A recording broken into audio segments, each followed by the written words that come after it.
미국 전역이 난리가 났습니다. 현재 한국의 산불 소식을 접한 미국 언론은 안타까움을 표하며 자신들도 함께 도와야 한다고 주장하고 있습니다. 화마와 맞서 싸우는 소방대원들을 위한 온정 어린 지원이 이어지고 있으며 이는 과거 LA 산불 당시 한국이 보여준 따뜻한 지원에 대한 당연한 답례라는 평가와 함께 적극적인 모금 활동으로 이어지고 있습니다. 그중 한 미국 응급의사의 이야기가 특히 주목받고 있는데요. 지금 그 이야기를 전해드리겠습니다. 안녕하세요. 제 이름은 마이클이고 응급 상황에서 사람들을 돕는 의사예요. 저는 로스앤젤레스에서 평범한 삶을 살고 있었어요. 병원에서 긴 시간 일하고 조용한 아파트로 돌아오는 생활이었죠. 그 생활이 좋았어요. 단순했고 익숙했으니까요. 미국에서는 모두가 자기 일은 스스로 해결해야 한다고 믿어요. 우린 독립적인 걸 좋아하죠. 저도 이런 점이 자랑스러웠어요. 이게 최고의 삶이라고 생각했죠. 한국 사람들이 다르게 행동하는 걸 봤을 때 대규모 집단으로 함께 일하는 모습이 이해가 안 됐어요. 너무 엄격하고 너무 조직적이라고 생각했죠. 신뢰가 가지 않았어요. 왜 이렇게 느끼는지 스스로에게 물어본 적도 없었고요. 그 화요일 아침은 평소와 다를 게 없을 거라고 생각했어요. 병원에서 긴 야간 근무를 마친 참이었죠. 환자들을 치료하고 있었어요. 피곤했지만 만족스러웠어요. 사람들을 도왔으니까요. 그게 제가 하는 일이죠. 해가 뜰 무렵 집으로 운전해서 돌아왔고 빠르게 샤워를 하고 잠자리에 들려던 참이었어요. 그때 비상경보가 울렸어요. 처음에는 그냥 훈련인 줄 알았어요. 그러다 창밖을 봤죠. 하늘이 붉었어요. 예쁜 석양의 붉은색이 아니라 화가 나고 위험한 붉은색이었어요. 불이 언덕을 가로질러 번지고 있었고 강한 바람에 밀려 퍼지고 있었어요. 연기가 공기를 가득 채우고 있었죠. 이제 냄새도 맡을 수 있었어요. 문틈으로 스며들고 있었거든요. 휴대폰에 비상경보가 울렸어요. 즉시 대피하세요. 여권과 중요한 서류 몇 개를 집어들고 밖으로 뛰쳐나갔어요. 이웃들도 모두 같은 행동을 하고 있었고 얼굴에는 걱정이 가득했어요. 울고 있는 사람들도 있었죠. 차들이 도로를 가득 메우고 경적을 울리며 움직이지 않고 있었어요. 교통은 완전히 막혀 있었죠. 저는 차 안에서 20분 동안 앉아 있었지만 한 발짝도 움직이지 못했어요. 목이 연기 때문에 아팠어요. 두려움이 무거운 돌처럼 제 뱃속에서 커지고 있었죠. 만약 탈출하지 못하면 어쩌지? 불이 우리에게 닿기 전에 떠날 수 있을까? 그때 제 차 창문을 두드리는 소리가 들렸어요. 젊은 남자가 얼굴에 젖은 천을 덮고 창문을 내리라고 손짓하고 있었죠. 그의 이름은 제이슨이었고 영어는 완벽하지 않았지만 메시지는 분명했어요. 차가 너무 많아요. 안 움직여요. 지금 걸어가야 해요. 그가 말하며 옆길에 주차된 하얀 밴을 가리켰어요. 우리가 안전한 곳으로 데려갈게요. 저는 망설였어요. 이 사람을 알지 못했거든요. 평소라면 절대 낯선 사람의 밴에 타지 않았을 거예요. 하지만 이건 평소가 아니었죠. 앞 유리를 통해 불이 점점 가까워지는 걸 볼 수 있었어요. 가방을 잡고 그를 따라갔어요. 밴은 이미 절반 정도 사람들로 차 있었어요. 노인, 젊은이들, 모두 겁에 질린 표정이었죠. 한 여성이 물병을 건네줬어요. 다른 누군가는 입을 가리기 위한 젖은 천을 건네줬고요. 그들은 가진 것이 얼마 없었지만 나누고 있었어요. 벤이 교통을 피해 뒷길로 가는 동안 저는 서로를 위로하는 낯선 사람들을 지켜보고 있었어요. 나이든 여성이 조용히 울고 있었고 분명 오늘 전에는 그녀를 알지 못했던 옆 사람이 그녀의 어깨에 팔을 둘렀죠. 몇 시간 후 우리는 학교 체육관에 도착했어요. 그곳은 한인 커뮤니티에 의해 대피소로 변해 있었죠. 제가 본 것에 놀랐어요. 깔끔하게 정렬된 침대들, 의료 스테이션, 음식 테이블. 비상 상황임에도 모든 것이 조직적이고 깨끗하고 차분했어요. 같은 조끼를 입은 사람들이 새로 도착한 사람들을 안내하고 부상을 확인하고 물품을 나눠주고 있었어요. 그들은 마치 이런 일을 여러 번 연습한 것처럼 함께 일하고 있었지만 눈빛은 친절했어요. 이런 모습은 처음 봤어요. 제가 의사라는 걸 알게 되자 그들은 빠르게 저를 의료구역으로 데려갔어요. 곧 저는 연기 흡입 문제와 작은 화상을 입은 사람들을 치료하고 있었죠. 몇 시간 동안 다른 사람들을 돕는데 집중했어요. 하지만 마음 한구석에서는 계속 질문이 떠오르고 있었어요. 어떻게 이 모든 걸 이렇게 빨리 조직할 수 있었을까? 왜 모든 것이 이렇게 질서정연할까? 한국 사람들은 항상 이렇게 행동하는 걸까? 이건 제가 믿고 있던 것과 맞지 않았어요. 미국에서는 독립적인 것을 중요시해요. 모두가 자신을 먼저 돌봐야 하죠. 하지만 여기서는 모두가 서로를 돌보고 있었어요. 혼란스러웠죠. 그날 밤 그들이 준 간이 침대에서 쉬고 있을 때 모든 것을 바꾸는 뉴스를 들었어요. 한국에 대형 산불이 났다는 거였어요. 여기서 일어난 것과 같은 종류의 재난이 거기서도 일어나고 있었죠. 수천 명의 사람들이 집을 잃고 있었어요. 그들에게 도움이 필요했죠. 저는 불에서 저를 구해준 제이슨에 대해 생각했어요. 벤에서 저에게 물을 나눠준 낯선 사람들에 대해 생각했어요. 이 안전한 장소를 만든 자원봉사자들에 대해 생각했어요. 그들은 제가 가장 필요할 때 도움을 줬어요. 이제 그들에게 도움이 필요했죠. 한국 문화에 대한 불편한 감정에도 불구하고 제가 무엇을 해야 하는지 알았어요. 다음 날 아침, 한국 산불을 돕기 위해 파견되는 의료팀에 대해 알게 됐어요. 그들은 응급 경험이 있는 의사가 필요했죠. 제가 가겠습니다. 저는 스스로도 놀라며 말했어요. 돕고 싶습니다. 이 결정이 저를 어떻게 바꿀지 그때는 몰랐어요.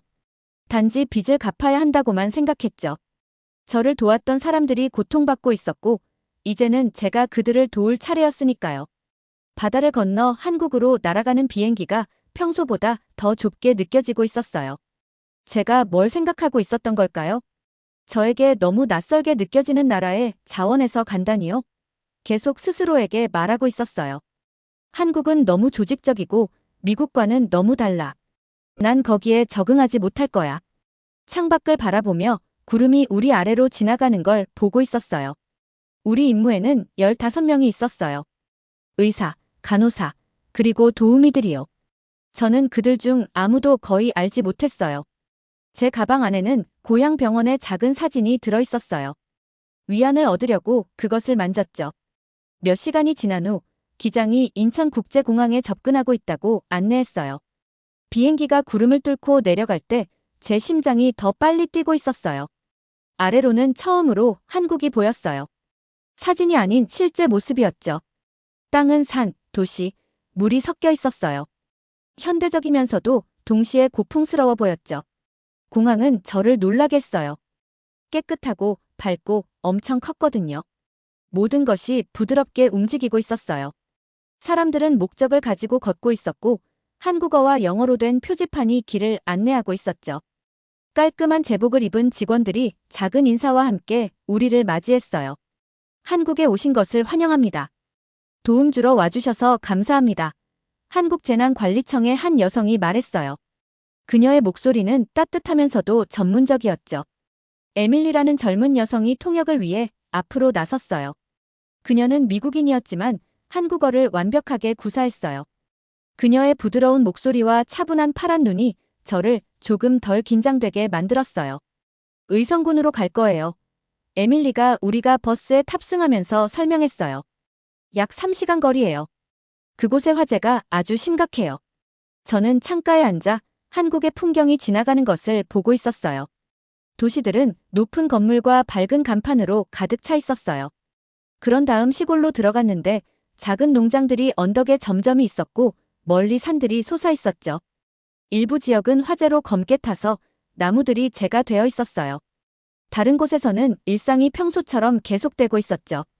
농부들이 들판에서 일하고 있었고 아이들이 학교 밖에서 놀고 있는 모습이 보였어요. 이곳은 내가 상상했던 것과 전혀 달라 라고 생각했어요. 콘크리트 건물과 엄격한 규칙만 있는 게 아니었어요. 여기에도 아름다움이 있었고 일상이 있었어요. 단지 제가 알던 것과는 달랐을 뿐이죠. 재난본부에서는 사람들이 빠르지만 차분하게 움직이고 있었어요. 벽에는 화재가 번지고 있는 곳을 보여주는 지도들이 붙어 있었고 전화벨은 끊임없이 울리고 있었죠. 리아라는 한국 여성이 우리를 맞이했어요. 그녀는 저보다 키가 작았지만 똑바로 자신감 있게 서 있었어요. 그녀의 따뜻한 갈색 눈은 강인함과 친절함을 동시에 보여주고 있었어요. 멀리서 도와주러 와주셔서 감사합니다. 그녀가 에밀리를 통해 말했어요. 의료 지원이 필요한 노인분들이 많아요. 연기 때문에 호흡이 더 악화되었거든요. 리아는 우리가 잘 곳을 보여줬어요. 로스앤젤레스에서 저를 보호해줬던 것과 비슷한 학교 체육관이었죠. 깔끔하게 정돈된 간이 침대들이 설치되어 있었어요. 샤워실, 화장실, 그리고 식당도 있었죠. 모든 것이 단순했지만 깨끗하고 정리되어 있었어요. 그날 밤, 우리는 함께 저녁을 먹었어요. 제가 알지 못하는 한국 음식들과 몇 가지 익숙한 음식들이 섞여 있었죠. 현지 자원봉사자들은 우리가 환영받는다고 느끼게 해주려고 노력하고 있었어요. 서로의 언어를 말할 수 없었지만 그들은 우리에게 미소 짓고 고개를 끄덕이며 인사하고 있었죠. 다음 날 아침이 너무 빨리 왔어요. 간단한 아침 식사 후 리아는 우리를 팀으로 나눴어요. 저는 통역사인 에밀리와 2명의 한국인 의료진과 한 팀이 됐어요. 우리의 임무는 화재 위험이 있는 마을의 노인들을 확인하는 것이었죠. 서둘러야 해요. 리아가 말했어요. 바람이 바뀌고 있어요. 오후에는 불이 이 마을에 닿을 수도 있어요. 우리는 작은 트럭에 의료용품을 싣고 좁은 길을 따라 운전했어요. 양쪽으로 산이 솟아 있었죠. 일부 지역에서는 이미 불이 지나가서 검은 나무들이 하늘을 향해 뻗은 해골 손가락처럼 서 있었어요. 공기에는 연기와 재냄새가 가득했죠. 마을은 작았어요. 아마 30채 정도의 집이 가깝게 붙어 있었을 거예요. 대부분의 사람들은 이미 떠났지만 일부 노인들은 떠나기를 거부하고 있었어요. 그들은 수십 년 동안 살아온 집을 떠난다는 것을 상상할 수 없었던 거죠. 한 할머니가 심하게 기침하며 현관에 앉아 계셨어요. 그분의 얼굴은 말린 사과처럼 주름져 있었고 등은 나이로 구부러져 있었죠. 우리가 다가오는 것을 보자 할머니의 눈에 두려움이 번쩍였어요. 이유를 이해할 수 있었어요. 우리는 낯선 사람들, 외국인들이었고 무서운 시기에 그분의 집에 찾아왔으니까요. 에밀리가 한국어로 부드럽게 말했어요. 천천히 할머니의 눈에 있던 두려움이 조심스러운 신뢰로 바뀌고 있었어요. 할머니는 제가 폐소리를 듣고 산소 수치를 확인하도록 허락해 주셨어요. 수치가 위험할 정도로 낮았죠. 의료센터로 가셔야 해요. 저는 에밀리에게 말했어요. 연기 때문에 폐가 손상됐어요. 에밀리가 통역했지만 할머니는 단호하게 고개를 저으셨어요. 할머니는 집안을 가리키며 빠르게 한국어로 말씀하셨죠. 남편 사진 없이는 못 떠나신대요. 에밀리가 설명했어요. 작년에 돌아가셨는데 사진들이 남편을 기억할 수 있는 유일한 것이래요. 미국에서라면 저는 즉시 떠나자고 주장했을 거예요.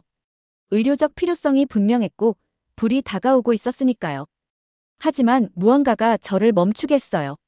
로스앤젤레스 화재 때 한국인 자원봉사자들이 모든 사람을 얼마나 세심하게 대했는지 기억났어요. 그들은 단지 몸만 구하는 게 아니라 마음도 챙겼던 거죠. 저는 에밀리에게 고개를 끄덕였어요. 사진을 가져오는 것을 도와드리겠다고 말해주세요. 하지만 그 후에는 빨리 가야 해요. 할머니의 눈에 나타난 안도감은 그 몇 분의 가치가 있었어요. 작은 집안에서 할머니는 오래된 사진들이 가득 담긴 나무 상자를 가리켰어요. 제 팀원들이 할머니를 트럭으로 모시는 동안 저는 조심스럽게 그 상자를 챙겼어요. 우리가 떠날 때 마을 뒤쪽 언덕에서 불꽃이 점점 가까워지고 있는 것이 보였어요. 우리는 딱 맞는 시간에 도착했던 거죠. 할머니는 마른 손가락으로 사진 상자를 꼭 쥐고 계셨어요. 비록 할머니의 말씀을 이해할 수는 없었지만 그분의 눈은 누구나 이해할 수 있는 언어로 감사합니다라고 말하고 있었어요. 의료센터로 돌아왔을 때 한국인 의사와 간호사들이 우리 팀과 함께 일하고 있었어요. 저는 그들이 움직이는 방식을 지켜보고 있었어요. 효율적이면서도 부드럽게 많은 말 없이도 함께 일하고 있었죠. 제가 한때 너무 엄격하다고 생각했던 것이 이제는 우아한 춤처럼 보였어요. 모두가 자기 역할을 알고 있는 그런 모습이었죠. 그날 밤 간이 침대에 누워 잠을 청하며 저는 할머니와 그 사진들에 대해 생각하고 있었어요. 한국 응급구조대원들이 위험 속에서도 할머니의 필요를 존중했던 방식에 대해 생각했죠. 제가 너무 조직적이다라고 불렀던 것이 실은 다른 무언가였을지도 모른다는 생각이 들었어요. 다른 종류의 배려, 아무도 뒤에 남겨지지 않도록 하는 그런 배려요. 저는 여전히 이곳에서 낯선 사람처럼 느껴지고 있었어요. 많은 것들이 여전히 이상하게 보였죠. 하지만 처음으로 어쩌면 저와 너무 다른 이 장소, 이 사람들에게서 배울 것이 있을지도 모른다는 생각이 들었어요. 화재로 피해를 입은 사람들을 돕는 동안 시간이 빠르게 흘러가고 있었어요. 매일 아침, 리아는 우리 팀을 모아 그날의 계획을 설명해주고 있었죠. 상황이 안 좋아 보일 때도 그녀의 목소리는 항상 차분했어요. 저는 이 모임들을 기대하기 시작했어요. 이 낯선 곳에서 그 모임들이 저에게 안전함을 느끼게 해주고 있었거든요. 에밀리는 여러 그룹 사이를 오가며 모두가 서로 대화할 수 있도록 도와주고 있었어요. 그녀는 단순히 한 언어에서 다른 언어로 단어만 바꾸는 게 아니었어요. 서로의 생각하는 방식을 이해하도록 도와주고 있었죠. 어느 날 저녁, 우리가 잠시 쉬는 동안 그녀가 제 옆에 앉았어요. 한국에서는 노인을 돌보는 것이 매우 중요해요. 제가 왜 모든 사람들이 노인들을 그렇게 세심하게 대하는지 물었을 때 그녀가 설명했어요. 단순히 규칙을 따르는 게 아니에요. 그들의 삶의 경험에 대한 존중을 보여주는 거죠. 저는 이것에 대해 생각하며 고개를 끄덕였어요. 제가 과도한 조직화라고 봤던 것이 실은 아무도 잊히거나 뒤처지지 않도록 하는 것이었을지도 몰라요. 그래도 때때로 제 미국식 문제 해결 방식이 여기서 일하는 방식과 맞지 않을 때 답답함을 느끼고 있었죠. 그러다 모든 것을 바꿔놓은 날이 왔어요. 갑자기 바람 방향이 바뀌었어요. 우리 의료센터에서 멀어지고 있던 불이 방향을 바꿨어요. 이제 불이 우리를 향해 곧장 오고 있었죠. 모든 사람을 안전하게 옮길 시간이 2시간도 채 없었어요. 10명이 넘는 환자들이 우리의 보살핌을 받고 있었어요. 많은 분들이 나이가 많으셔서 잘 걷지 못했고 일부는 산소 탱크가 필요했죠. 모두가 두려워하고 있었어요. 저는 혼란이 일어날 거라고 예상했어요. 소리 지르고 혼란스러워질 거라고 생각했죠. 압박감 속에서 한국의 체계가 무너질 거라고 예상했어요. 하지만 그런 일은 일어나지 않았어요. 아무도 목소리를 높이지 않았는데도 모든 사람이 행동에 옮기고 있었어요. 구급차들이 가장 아픈 환자들을 데려가기 위해 도착했고 다른 환자들은 조심스럽게 버스에 태워지고 있었어요. 자원봉사자들은 인간 사슬을 형성해 의료용품을 손에서 손으로 전달하고 있었죠. 아무도 앞으로 밀치지 않았어요. 아무도 혼자 남겨지지 않았어요. 모두에게 돕는 사람이 있었죠. 이런 조직적인 움직임 속에서 저는 한 노인의 산소 수치를 확인하고 있었는데 누군가 제 어깨를 두드렸어요. 뒤돌아보니 익숙한 얼굴이 보여 놀랐어요. 제이슨이었어요. 로스앤젤레스에서 화재를 피할 수 있게 도와줬던 바로 그 사람이었죠. 당신 캘리포니아 화재에서? 그가 놀란 눈으로 물었어요. 네, 저는 갑자기 감정이 복받쳐 목이 메었어요. 거기서 절 구해주셨죠. 그는 고개를 저었어요. 구한 거 아니에요. 그냥 도왔을 뿐이에요. 지금처럼요. 그 단순한 말이 저에게 강하게 와닿았어요. 여기 같은 사람이 있었어요. 집에서 수천 마일 떨어진 곳에서도 여전히 아무런 데가 없이 다른 사람들을 돕고 있었죠. 그는 자신을 특별하다고 생각하지 않았어요. 그저 해야 할 일을 하고 있을 뿐이었죠. 우리는 나란히 일하며 환자들을 안전한 곳으로 옮기고 있었어요. 불이 점점 가까워지고 있었어요. 언덕에서 주황색 불꽃이 보였죠. 공기는 연기로 점점 더 짙어지고 있었어요. 하지만 단 한 번도 두려움이 이기는 걸 본 적이 없었어요. 모두가 계속해서 함께 일했어요. 한 걸음씩요. 해질 무렵, 우리는 모든 사람을 10마일 떨어진 학교 체육관으로 옮겼어요. 대피 과정에서 아무도 다치지 않은 것은 기적이었어요. 하지만 실제로는 기적이 아니었어요. 그것은 사람들이 오케스트라의 악기들처럼 완벽하게 함께 일한 결과였죠. 그날 밤 모두가 피곤했음에도 불구하고 한국인 자원봉사자들은 각 사람이 따뜻한 식사를 할 수 있도록 챙기고 있었어요.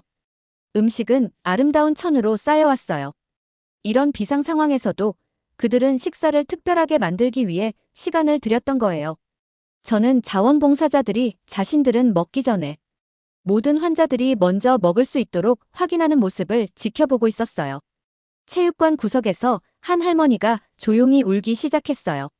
방금 집이 없어졌다는 소식을 들으셨던 거죠. 이런 종류의 아픔에 대한 특별한 절차는 없었어요. 하지만 리아가 할머니에게 가서 옆에 앉아 그냥 손을 잡아주었어요. 말 없이요. 그저 사람과 사람 사이의 연결이었죠. 에밀리가 방 건너편에서 저를 바라보며 부드럽게 미소 지었어요. 아마 그녀는 제 안에서 무언가가 변하고 있음을 볼 수 있었을 거예요. 제가 이 문화에 대해 쌓았던 벽이 조금씩 무너지기 시작하고 있었어요. 제가 차갑다고 생각했던 조직화가 다른 무언가로 드러나고 있었죠. 서로를 돌보는 깊고 공유된 약속 같은 것이요. 그날 밤, 저는 간이 침대에 누워 주변 사람들의 조용한 숨소리를 들으며 잠에 들지 못하고 있었어요. 한국에 도착한 이후 처음으로 저는 이방인처럼 느껴지지 않았어요. 저 자신보다 더 큰 무언가의 일부처럼 느껴졌죠. 누군가가 저를 강제로 맞추게 한 것이 아니라 제가 이 다른 삶의 방식에서 아름다움을 보기 시작했기 때문이었어요. 드디어 화재가 잦아들기 시작했어요. 비가 내렸죠. 처음에는 부드럽게, 그 다음에는 더 세게요. 뜨거운 제가 차가운 물과 만나는 곳에서 증기가 올라오고 있었어요. 우리 모두 안도감을 느꼈지만 일은 아직 끝나지 않았어요. 많은 사람들이 여전히 연기로 인한 호흡 문제로 의료 도움이 필요했거든요. 한국에서의 마지막 날들, 저는 현지 의사들과 함께 폐의 연기, 손상을 치료하는 특별한 방법을 가르치고 있었어요. 이제 그들과 함께 일하는 것이 얼마나 쉽게 느껴지는지 놀라웠어요. 우리 사이의 벽이 낮아져 있었죠. 어느 날 아침, 저는 일찍 일어나 리아가 이미 밖에서 산들을 바라보고 있는 것을 발견했어요. 떠오르는 태양이 언덕을 황금빛으로 물들이고 있었고, 심지어 불에 탄 지역도 어쩐지 아름답게 보이게 하고 있었죠. 저는 걸어가서 그녀 옆에 섰어요. 어떻게 하시는 거예요? 제가 물었어요. 어떻게 그렇게 조직적이면서도 동시에 친절할 수 있나요? 그녀는 놀란 눈으로 저를 바라봤어요. 그건 별개의 것이 아니에요, 마이클. 우리는 관심이 있기 때문에 조직화하는 거예요. 모든 것이 질서 있을 때 사람들은 안전함을 느끼죠. 사람들이 안전하다고 느낄 때 그들은 친절할 수 있어요. 그녀의 말이 마지막 환자들을 치료하는 동안 하루 종일 제 마음에 남아 있었어요. 제가 한때 너무 엄격하다고 생각했던 것이 이제는 다른 무언가로 보이고 있었어요. 실제로 배려를 더 쉽게 만드는 틀이었죠. 제가 신뢰하지 않았던 시스템들은 차가운 기계가 아니었어요. 그것들은 모든 사람이 돌봄을 받을 수 있도록 하기 위해 사람들이 만든 것이었죠. 마지막 저녁, 현지 사람들은 우리를 위한 작은 감사 행사를 열었어요. 화려한 것은 없었어요.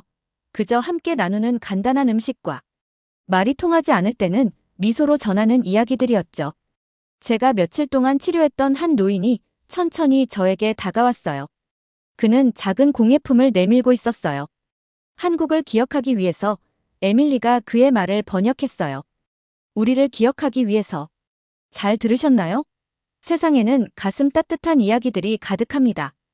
감동 힐링 사연은 해외에서 전해지는 감동적인 사연들을 소개하며 다양한 이야기들을 통해 위로와 희망, 그리고 하루의 힐링을 선물해드립니다.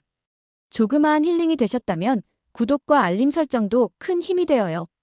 다음 영상에서 더 좋은 사연으로 찾아뵙겠습니다. 시청해주셔서 감사합니다.